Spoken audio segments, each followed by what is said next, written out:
Boom. Hello. What are you, just sitting there watching me? Yeah, I was doing camera stick. You didn't notice. Sorry. I'm wrestling with a joke. You want to reschedule? Oh, don't you dare. Okay, so what's the joke? You might like it. I've been talking to my parents every 2 days. I used to feel they were living through my accomplishments. Now I just feel they're living through my inheritance. Nice. A little too dark, maybe. Are you kidding? I thought you were going to say, I've started rooting for the virus. Ooh, a little on the nose. Why does it always seem like you're leering at my boobs? Oh, because on Zoom, your eyes are down there. Oh, crap. What? There's a guy at the network I should start being nicer to. Did you read my script? Yes, I did. You know what? I remembered it right after the first scene. I actually read it right when I got it. You did? Yes, and it's really good. See, the whole point of scheduling a lunch 6 weeks out was because you might take a while to get to it. Right, but I remember that, and it was just a deadline in case I started avoiding it. You had me schedule it through Emma so it would get on the calendar. No, I remember, but I ended up reading it right away, and it's really good, Daniel. It's really good work. I mean, I read through the whole thing. The whole thing? Both times, I'm saying. I read through the whole thing. You got the character voices right. You got the tone, and that set piece is absolutely something we would do on our show. This is a huge relief to me, Linz. I can't imagine what you were worried about. Oh, the images from the basement really hung with me. In fact, if I hadn't gone back and read it, I probably would have thought I thought of them myself. Oh, no kidding. Yeah. Listen, I can do an update.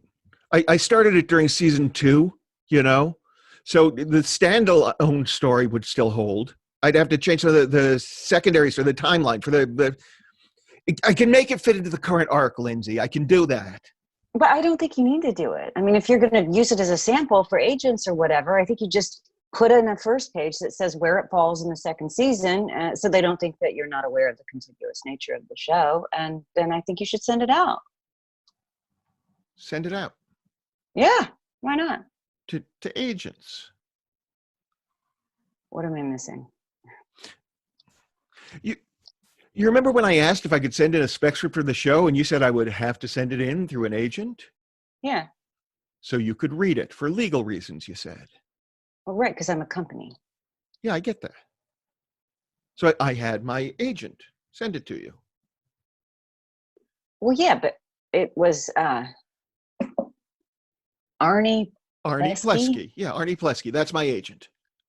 At the Laughs Never Stop Comedy Talent and Booking Agency. Yes. In the 570 area code. Stroudsburg, Pennsylvania. Yeah, that's not an agent place. Lindsay. That's a location. That's a location in a Hallmark movie. Okay. About a woman who leaves the big city and goes to the country where she finds love with a gentle but scarred man who runs a hardware store. Are you done? You get that they're not like a proper literary agency. You understand that, right? Yeah. They can send stuff out for me. It's not coming in unsolicited or whatever. Right, no, and that is why I was able to read it. But Daniel, nobody's going to take you seriously as a television writer if you have some weird little comedy agent sending out your stuff. You need to have an actual literary agent if you want to get staff jobs or what have you.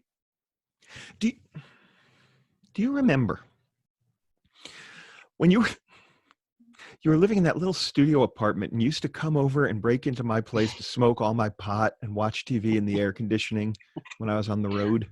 Uh-huh. To be clear, I did not break in. You gave me a key. I did not give you a key so you could smoke all my pot. Oh, well, you should have clarified. So. Fair point. You know why, though? It was because I was so scared all the time. Yeah. I was scared all the time back then. I had no idea what I was doing. Right. Yeah. I got back from Austin. And you had read every spec script I had ever written. You said it was like a crash course in television writing. And 2.5 weeks later, you handed me the first draft of your first spec script. El Paso. No, it was a Murphy Brown. No, I'm saying you weren't in Austin. You were in El Paso, which I remember because you brought me a T-shirt from the comic strip. Right? That's correct. That was the script that got me in at William Morris. Right. But, Lindsay, do you remember that I talked you through a pretty solid rewrite of that script?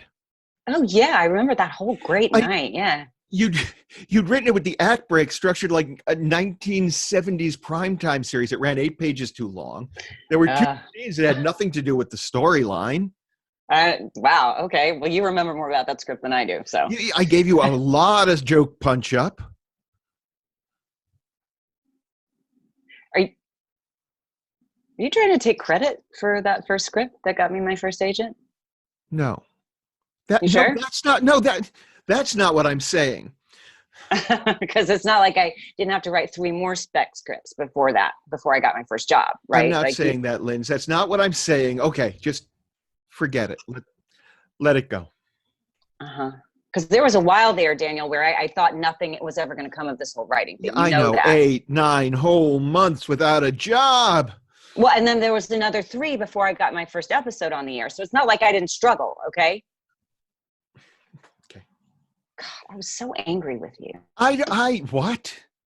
You were off doing stand-up and you were making a living and traveling all around. And I was just stuck in that little shit apartment and feeling like this talentless hack and this like old former dancer trying to cobble together a plan B or something. Oh God, I was so jealous. Wait, you were jealous? Can I be honest with you? Okay, look, you know what? You don't have to do this. It's fine. Wait, what? If you didn't like the script, or there's a problem with it, or you can't look at a script, if there's some huge rewrite I need to do, just tell me what it is. What? You said, can I be honest with you? I said your script is terrific. I was not lying to you. What the hell is the matter with you? Sorry? I was going to say, if I'm being honest, I don't understand why you're writing spec scripts at all. What? You don't need that. You're on the road. You're doing your own material. Well, not so much right now. Okay. But, I mean, I call you up and you're on the phone wrestling with a joke. You're sitting there working it out until you get it right. I have no idea what we're discussing right now. You know what I did last night? I just stayed up all night worrying about whether or not Serve Cold was going to get another season. And every single week, I would say 80% of that week goes to something that is absolutely not writing my show. And the idiots at my network want my whole show to be more like a show on another network where I guarantee you someone is telling someone to make their show more like mine because any iota of original narrative in this town has to be squeezed into the shape of everything else. So even when they finally tell you that, yes, you are going to be on the air for another 2 seasons, it doesn't even really feel like it's any kind of like triumph or anything. You know what I mean? So you're going to be on the air for another 2 seasons. Who gives a shit? I mean, you're not doing that. Yeah. Oh, yeah. I'm 2 more seasons. Pandemic dependent. Congratulations. You're not hearing me, Daniel. You're not understanding. It's like a weird creative prison where you have all of the best ideas that you've ever had in your whole life, and you stamp them into license plates while getting yelled at by the guards that the plates don't look enough alike. Oh. I mean, I I have not felt like an actual artist. I haven't felt cool in such a long time that I don't. You I talked to mom and dad. I talk to mom and dad. Lindsay, Hmm. congratulations. You got picked up for 2 more seasons. Your show just ran into a full syndication package. This is huge. You're a giant. In a land where grandeur is determined by your appeal to the lowest common denominator. Yay. What did they say?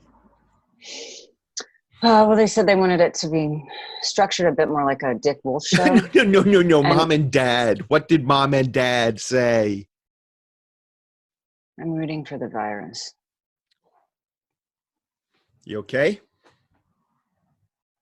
Dad almost said he was proud of me.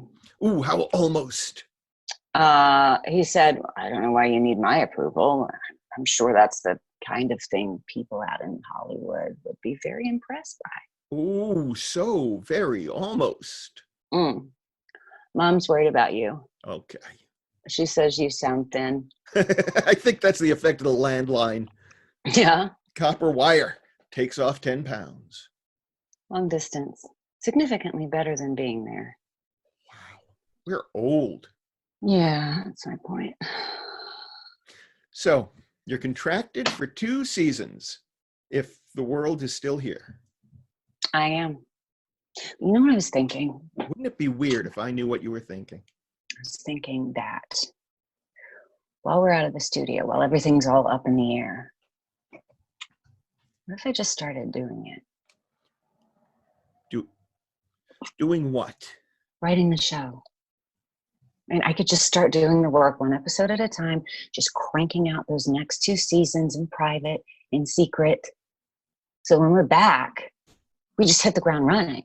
And all those episodes are ready to go with bingeable story arcs for both seasons, all in my voice, in the direction I want the show to go. Wow. Oh. What? Nothing. That sounds terrific. Right? Sure. Okay. Look, I have a cannabis delivery coming in a little while, so I'm going to go down. Okay. Yeah. But if I do this, if I start writing these scripts, do you think that maybe you could, take a look at them and maybe give them that special little sparkle thing that you do? Guild punch-up rates. What? I'm going to invoice you at guild rates. Seriously? Seriously. Oh, okay. Yeah, all right. Let's see how it goes. Okay. Okay. But seriously, honestly, the work on the spec, it was terrific. It really was. And I wouldn't even ask you to do this if I didn't know what a great writer you were. Thank you. Okay. Okay. Well, I'm not dying. Are you dying? I'm not dying. Okay. Mom and dad are still breathing and judging and doing psychic damage. Great. It's your turn tomorrow. Okay. Stay away from viruses and Nazis. We live in weird times. We really do.